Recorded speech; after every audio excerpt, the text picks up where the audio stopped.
বাতিল, দলিল বাতিলের মোকদ্দমা করা যাচ্ছে হচ্ছে 39 নম্বর সেকশন অনুযায়ী। এটাও হচ্ছে 3 বছরের মধ্যে মামলা করতে হয়। 91 নম্বর সেকশন এবং 92 নম্বর সেকশন অনুযায়ী 3 বছর। এটা হচ্ছে যে মেইন হচ্ছে দুইটা ক্ষেত্র।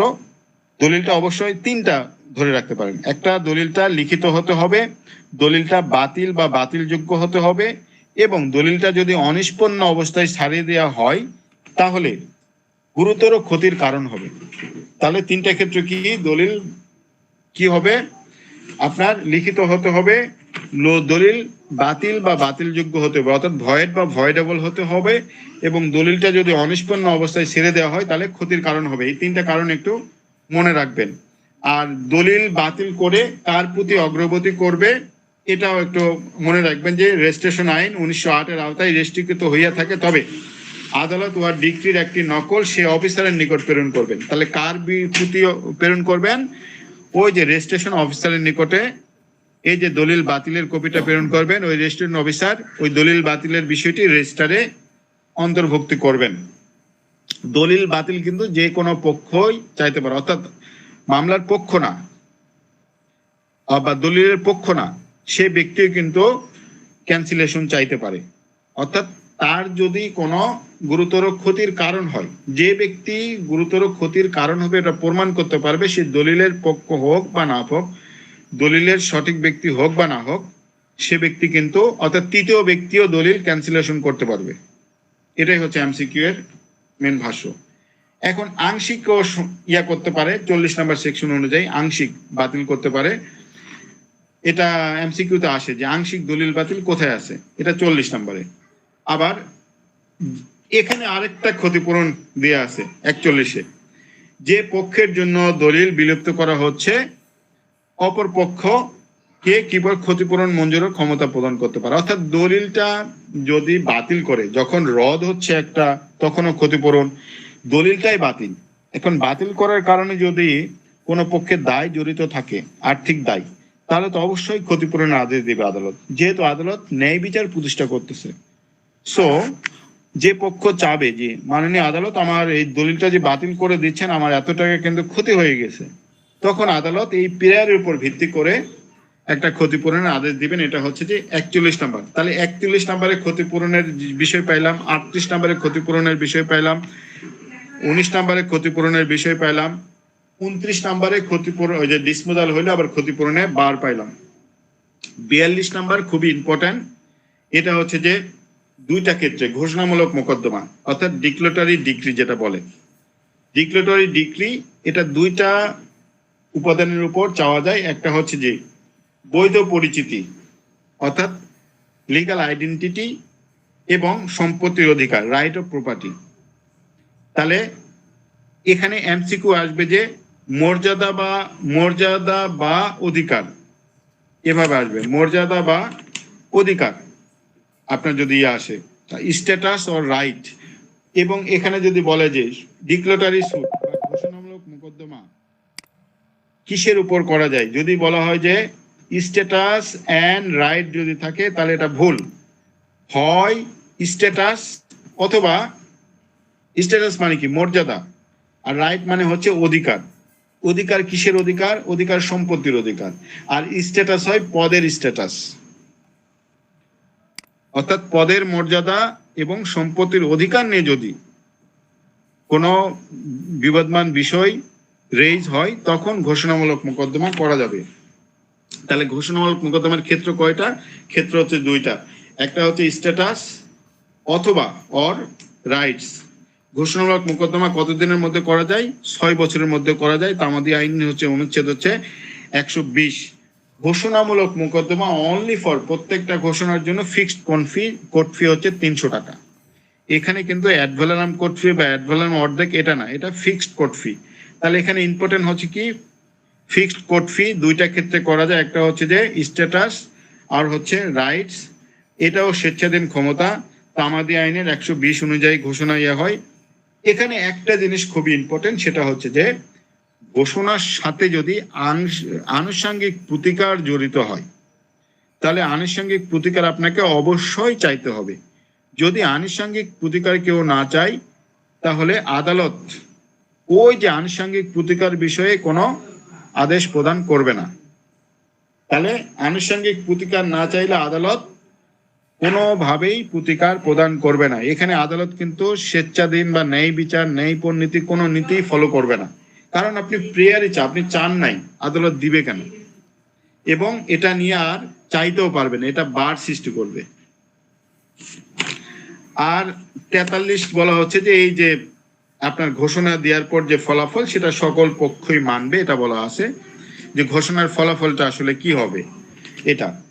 44-এ শুধুমাত্র রিসিভার নিয়োগ, যে রিসিভার নিয়োগ করা হবে এই যে সুনির্দিষ্ট প্রতিকার আইনের 44 ধারা অনুযায়ী, কিন্তু রিসিভারের পুরো কার্য প্রক্রিয়াটা মানে কার্যকরী হবে হচ্ছে যে আর সিপিসির হচ্ছে যে 40 নাম্বার যে অর্ডার আছে 40 নাম্বার অর্ডার অনুযায়ী।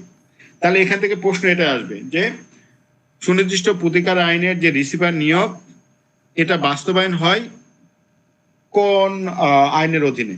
এটা বাস্তবায়ন হয় সিপিসির 40 আদেশের অনুযায়ী। তাহলে এখানে সুনির্দিষ্ট প্রতিকার আইনের জিনিস কিন্তু বাস্তবায়ন হচ্ছে সিপিসির আন্ডারে, যদিও সুনির্দিষ্ট প্রতিকার আইনের সবকিছুই ওই যে সিপিসি নামক প্রসিডিউরাল ল দ্বারাই হচ্ছে যে কার্যকরী হয়, কিন্তু এখানে রিসিভারের কোনো বিশদ বিবরণ শুধুমাত্র সিপিসিতে আছে, এখানে তেমন কিছুই নাই। শুধু যদি রিসিভার নিয়োগের মাধ্যমে যে প্রতিকার দেওয়া হয় এটাই বলা হচ্ছে 44 নম্বর সেকশনে। তাহলে এখান থেকে এমসিকিউ আসলে কি আসবে? রিসিভারের নিয়োগের কথা কোথায় বলা আছে? 44 নম্বর। রিসিভার নিয়োগের যে কার্যকরী বা নিয়ন্ত্রণ হবে কিসের মাধ্যমে? নাম্বার আদেশের মাধ্যমে। এরপরে আসে নিরোধক প্রতিকার। নিরোধক প্রতিকার আমরা 6 নম্বর সেকশনে পড়ছি যে নিরোধক প্রতিকারের সংজ্ঞা কি। এখন 52 নম্বর সেকশনে বলা হচ্ছে যে নিরোধক প্রতিকার হচ্ছে দুই ভাবে দেয়া হয়, একটা হচ্ছে যে টেম্পোরারি ইনজাংশন আর একটা হচ্ছে পারপিচুয়াল ইনজাংশন, নট পার্মানেন্ট কিন্তু পারপিচুয়াল ইনজাংশন। তাহলে টেম্পোরারি ইনজাংশন আর পারপিচুয়াল ইনজাংশন, পারপিচুয়াল মানে চিরস্থায়ী আর পার্মানেন্ট মানে হচ্ছে স্থায়ী। স্থায়ী আর চিরস্থায়ীর মধ্যে অনেক পার্থক্য আছে। তো যাই হোক, এই যে 52 নম্বর সেকশন অনুযায়ী দুই ভাবে প্রিভেন্টিভ রিলিফ দেওয়া হয়। এখানে প্রিভেন্টিভ রিলিফ বলা হোক, নিষেধাত্মকমূলক রিলিফ বলা হোক, নেতিবাচক রিলিফ বলা হোক, যে শব্দই আসুক এটা এই সেকশনই মেন করবে। অর্থাৎ প্রিভেন্টিভ রিলিফ দুই ভাবে দেওয়া হয়, একটা হচ্ছে যে টেম্পোরারি আর একটা হচ্ছে পারপিচুয়াল। অস্থায়ী নিষেধাজ্ঞা সম্পর্কে বলা আছে 53-তে, কিন্তু অস্থায়ী নিষেধাজ্ঞাও নিয়ন্ত্রিত হয় সিপিসির 39 নম্বর অর্ডার অনুযায়ী। তাহলে 53-তে অস্থায়ী নিষেধাজ্ঞার সংজ্ঞা দেয়া আছে, কিন্তু কার্যকরী হচ্ছে সিপিসির 39 নম্বর অর্ডার অনুযায়ী। আর অস্থায়ী নিষেধাজ্ঞা যেটা সেটা হচ্ছে মামলা চলাকালীন সময়েই হয় বা আদালত একটা নির্দিষ্ট সময় নির্দিষ্ট করে দেয়। অস্থায়ী নিষেধাজ্ঞা চাইতে হয় আবেদনের মাধ্যমে। আর চিরস্থায়ী নিষেধাজ্ঞার সংজ্ঞা দেওয়া আছে হচ্ছে কোথায়? ওই যে 53 নাম্বার সেকশনেই। চিরস্থায়ী নিষেধাজ্ঞা নিজে একটা মামলা, এটা আর্জির মাধ্যমে দাখিল করতে হয়, এটা ডিক্রির মাধ্যমে আর প্রতিকার দেয়। এখন চিরস্থায়ী মোকদ্দমা কোন সেকশনের মাধ্যমে করতে হবে? এটা করতে হবে 54 নম্বর সেকশন অনুযায়ী। 54 নম্বর সেকশন অনুযায়ী এখানেও 5টা ফিল্ড আছে। এই 5টা ফিল্ড হচ্ছে যে 5টা ফিল্ডের কোন একটা আওতায় যদি পড়ে ওই বিষয়টা, তাহলে চিরস্থায়ী নিষেধাজ্ঞা চাওয়া যায়। সেটা কি? যদি বিবাদী বাদী সম্পত্তির জিম্মাদার হয়। এখন জিম্মাদার হয়ে যদি সে কোনো লঙ্ঘন সৃষ্টি করে, সেখানে আদালত সেখানে বাদী পারপিচুয়াল ইনজাংশন চাবে এবং পারপিচুয়াল ইনজাংশন উপর ভিত্তি করে আদালত ডিগ্রি প্রদান করবে।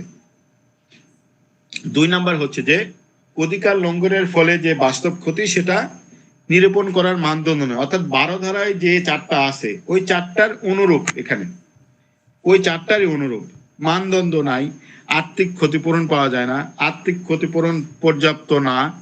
আবার 5ম নাম্বারটা শুধু ইম্পর্টেন্ট, 5ম নাম্বারটা একটু ইম্পর্টেন্ট। এখানে বলা হচ্ছে যে where the injunction is necessary to prevent multiplicity of judicial proceeding। তাহলে এখানে যদি এমসিকিউ এভাবে আসে যে where the injunction is necessary to prevent a multiplicity of judicial proceeding, এটা কোথায় বলা আছে? এটা বলা আছে 54 নম্বর সেকশনের ই ক্লোজে। 54 নম্বর সেকশনের ই ক্লোজে অর্থাৎ 54 ইতে বলা আছে হচ্ছে যে এই কথাটার অর্থ কি?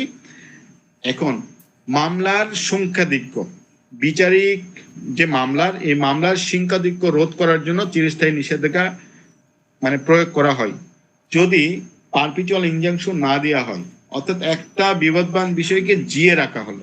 যদি চিরস্থায়ী নিষেধাজ্ঞা দেওয়া হয় তাহলে আজীবনের জন্য ওটা শেষ, ওটা নিয়ে আর হচ্ছে যে কেউ আর কোনো প্রশ্ন উঠাইতে পারবে না। এই জন্য মামলার সংখ্যাধিক্য, তার মাল্টিপ্লিসিটি অফ কি বলছে judicial proceeding, multiplicity of judicial proceeding রোধ করার জন্য এই যে পারপিচুয়াল ইনজাংশন দেওয়া হয়। তাহলে পারপিচুয়াল ইনজাংশনের ফিল্ড হচ্ছে 5টা, আমরা জানলাম কোথায় আছে, 54 নম্বর সেকশনে আছে। পারপিচুয়াল ইনজাংশন হচ্ছে যে কোন সেকশনের মাধ্যমে এই মামলাটা করতে হয়, অর্থাৎ স্থায়ী নিষেধাজ্ঞা চিরস্থায়ী নিষেধাজ্ঞার জন্য মামলা করতে হয় 54 নম্বর সেকশন অনুযায়ী।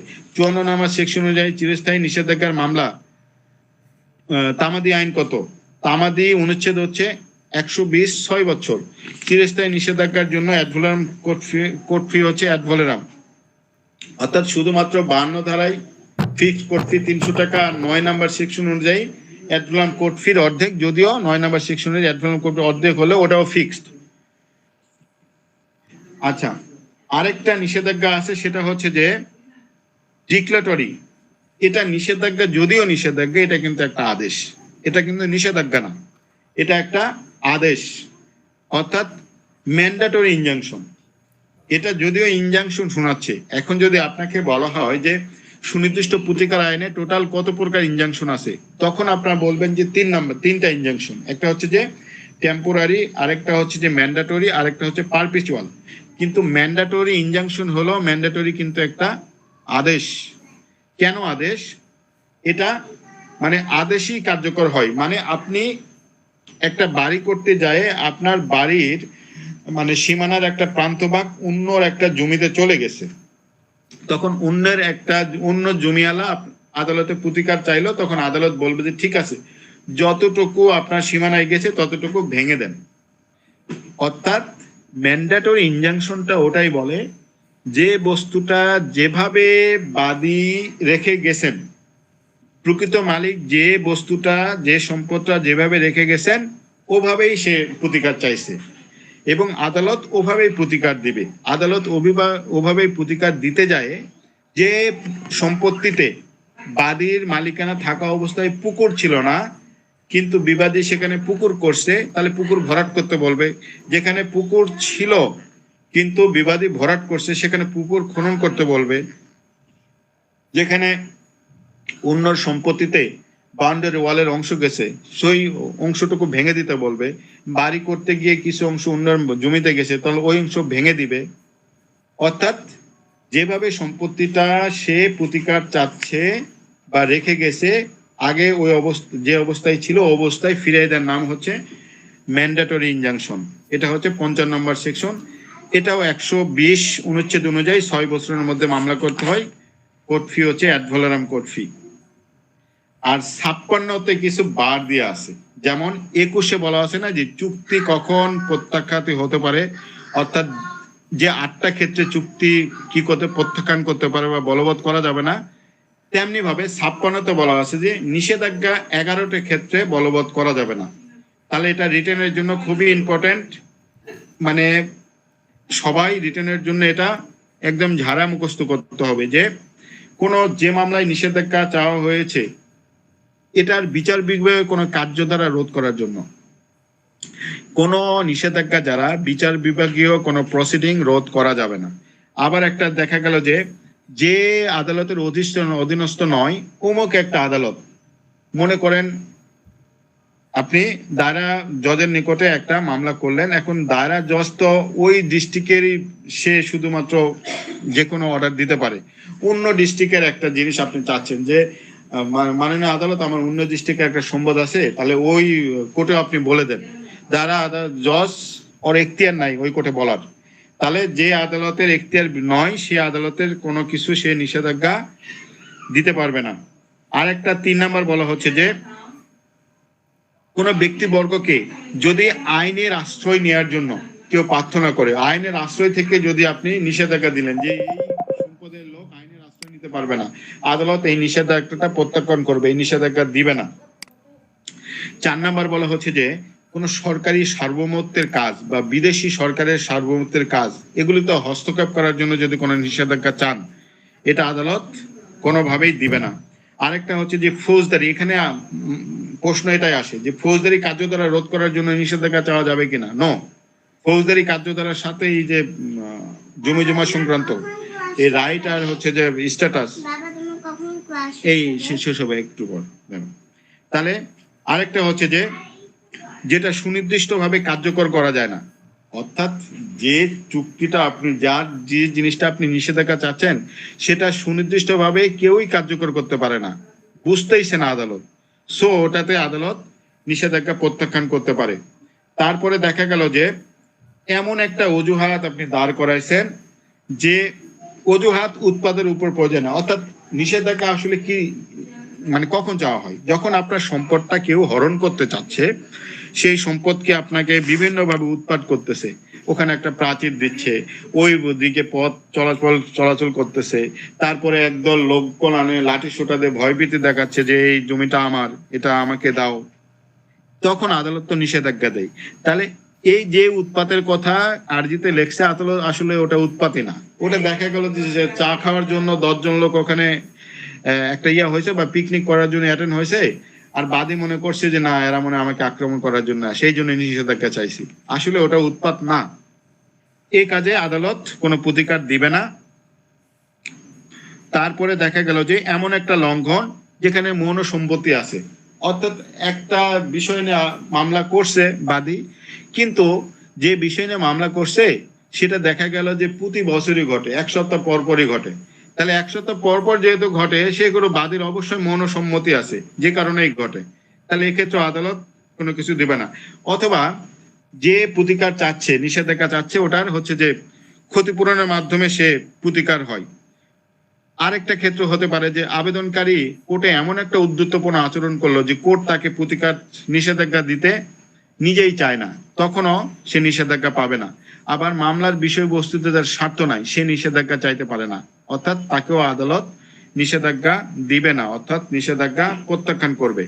এই যে 11টা ক্ষেত্র, এটা একটু করে নেবেন, এটা মুখস্থ করার বিষয়। আর হচ্ছে লাস্ট যেটা আছে হচ্ছে নেতিবাচক চুক্তি পালনের জন্য নিষেধাজ্ঞা। তাহলে negative agreement, injunction to perform negative agreement, এটা দুটা জিনিস। একটা চুক্তিতে দুটা জিনিস থাকে, একটা পজিটিভ জিনিস হাবোধক, আর একটা হচ্ছে নাবোধক। যদি আপনি নাবোধক জিনিসটা যদি না করতে পারেন তাহলে হাবোধক জিনিস রেজ করবেন, যদি হাবোধক জিনিস যদি না করা যায় তাহলে নাবোধক জিনিস। সেম ও যে রেসিশন অফ কন্ট্রাক্ট আছে না, মানে চুক্তি বলবতের বিকল্প প্রার্থনা, সেম 57টা এরকম, যে আপনি নিষেধাজ্ঞা আপনি করতে পারলেন না, তখন বললো যে ঠিক আছে নিষেধাজ্ঞা যেহেতু পারলাম না, সে নেগেটিভ যে জিনিসটা আছে সেটা ও তার জন্য প্রযোজ্য হবে। যেমন হচ্ছে যে একজন ব্যক্তি গান গাওয়ার জন্য চুক্তি করলো, যদিও গান গাওয়ার চুক্তিটা হচ্ছে ব্যক্তিগত যোগ্যতার উপর নির্ভরশীল, তবুও এটা দেই, উদাহরণটা দেই। গান গাওয়ার জন্য চুক্তি করলো, এখন যে কোম্পানির সঙ্গে গান গাওয়ার জন্য চুক্তি করলো সেই কোম্পানিতে সে গেল না, এখন ওই একই দিনে সে অন্য একটা কোম্পানিতে বেশি টাকা পাইছে, সেই জায়গায় গান করতে গেছে। এখন এই কোম্পানি আবার ওর বিরুদ্ধে মামলা করছে যে যেহেতু আমার এখানে সে মানে গান গাবে না, তাহলে মামলা এভাবে করলো যে তাকে আমার এখানে গান গাইতে হবে, যদি আমার এখানে গান না যায় তাহলে ওই দিন অন্য কোথাও গান গাইতে পারবে না। তখন আদালত বলবে যে ঠিক আছে, তার এখানে যদি তুমি গান গাইতে না চাও তাহলে অন্য কোথাও গান গাইতে পারবে না, এভাবে আদালত একটা নিষেধাজ্ঞা তাকে দিয়ে দিবে। তাহলে একটা নিষেধাজ্ঞা দুইটা দিক থাকবে, একটা পজিটিভ একটা নেগেটিভ। পজিটিভটা যদি না হয় তাহলে নেগেটিভটা বলবৎ করবে। এই হচ্ছে 57 নাম্বার হচ্ছে মেনিয়া।